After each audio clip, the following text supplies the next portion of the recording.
আপনার স্ত্রীর স্তন হাজারো পুরুষ দেখছে, এদিকে আপনি মসজিদের প্রথম কাতারে নামাজ পড়ে জান্নাত কিনতে চাচ্ছেন।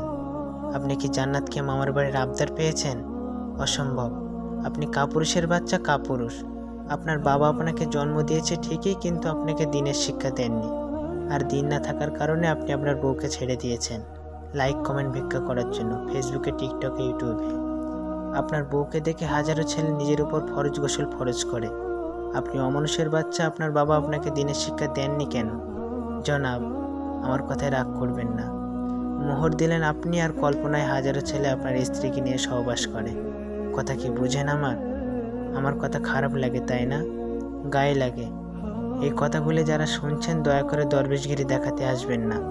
ভালো না লাগলে সোজা আমাকে ব্লক করে রেখে চলে যাবেন।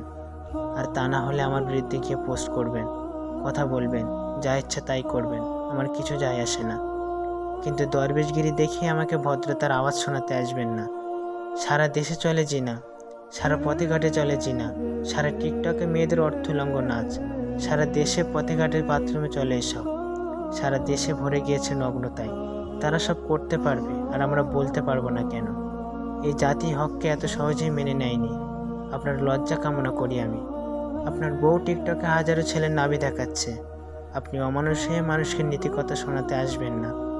রাসূল সাল্লাল্লাহু আলাইহি ওয়াসাল্লাম বলেছেন, ওই নারী জেনা না করেও জেনাকারীর সমান, যে নারী গায়ে সুগন্ধি লাগিয়ে বের হয় পরপুরুষকে তার প্রতি আকৃষ্ট করার জন্য।